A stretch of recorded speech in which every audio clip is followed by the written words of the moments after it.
মাদকাসক্ত স্বামীর নির্যাতন আর চরম অভাবের কাছে হার মানেননি রামপালের রেহানা খাতুন। সন্তানদের মুখে খাবার তুলে দিতে শেষ পর্যন্ত নিজের মাথার চুল কেটে বিক্রি করেছেন তিনি। স্বামীর নির্যাতন, অভাব আর অনিশ্চয়তার মধ্যেই দুই সন্তান নয়ন ও আলমতিকে নিয়ে চলছিল তার জীবন। সন্তানদের মুখে খাবার তুলে দিতে ও ঘর ভাড়া পরিশোধ করতে যখন তার কোনো উপায় ছিল না, তখন নিজের মাথার চুল কেটে বিক্রি করেন রেহানা। আমি টাকার কোনো ম্যানেজ আমি করতে পারতেছি না ভাই। এখন আমি কি করব? আমার মাথায় কোনো কাজই করতেছে না। তখন আমি ওই দোকান থেকে 5 টাকা দাম দিয়ে একটা বেলেট নিয়েছি। বেলেটটা নিয়ে তারপরে আমি বাসায় গেছি। জুত করে মেয়ে ছিল। আমি বলছি কিছু বলো না, তোমার নানুরা শুনলে মারবে আমাকে ধরে চুল কাটলে। তখন আমি মাথার ওই চুল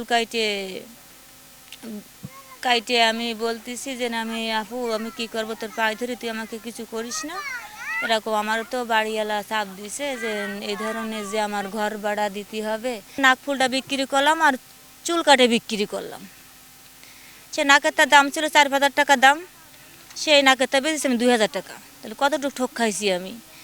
তারপরে মাথার চুল 1,000 টাকায় আমি বিক্রি করেছি। এই পাশে সেই দোকানদার আলা বাড়ি আছে তার কাছে। এখন আমি সরকারের কাছে দাবি করতে চাই যে আমার একটু মাথা গোঁজা ঠাঁই দিক, আমার ছেলে মেয়ে দুটোকে নিয়ে আমি থাকতে চাই। রেহানা খাতুনের এই গল্প গণমাধ্যমে প্রকাশের পর তার পাশে দাঁড়িয়েছে প্রশাসন ও জনপ্রতিনিধি। এরই মধ্যে স্ত্রী সন্তানদের কাছে ফিরে এসেছেন তার স্বামী দিনমজুর আবু জাফর। তবে নির্যাতনের ক্ষত এখনো ভুলতে পারেননি রেহানা।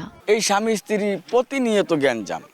আমার আশেপাশের, আমি এইখানে থাকি না, আমার প্রতিবেশী লোকে বলে ভাই আপনি এদেরকে যদি রাখেন একটা মার্ডার, একবারে স্বামীর হাত ভাঙছে, একবারে স্ত্রীর মাথা ফাটছে। এই ক্ষেত্রে আমি তাদেরকে কিভাবে ঘরে রাখবো? আর আশেপাশের প্রতিবেশীরা বলছে ভাই আপনি এদেরকে বাইর করে দেন।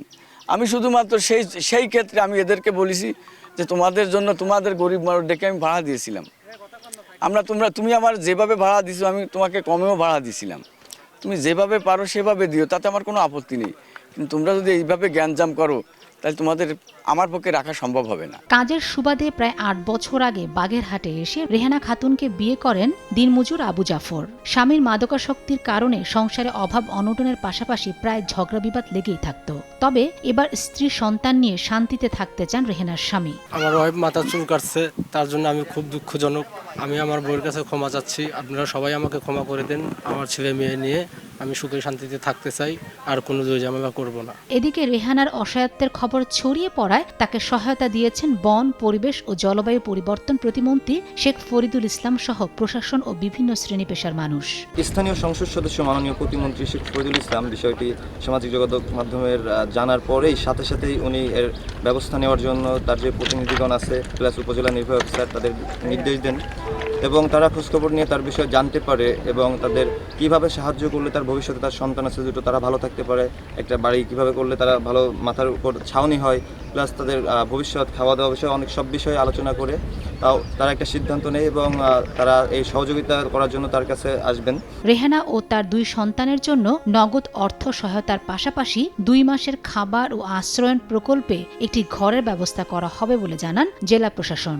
আশ্রয়ন প্রকল্পের অনেকগুলি ঘর যেখানে লোকজন নিয়মিতভাবে থাক, তো সেই যাকে আমরা নির্বাচিত করেছি সেখানে থাকার জন্য যিনি মাথার চুল কেটে বিক্রি করেছেন, তিনি যদি সেখানে থাকতে রাজি হন আমরা তাকে সেখানে ঘর দিব, অথবা তাকে আমরা টিন সহায়তা, আর্থিক সহায়তা দিয়ে কোথাও আমরা তার মাথা গোঁজা ঠাঁই করে দেব।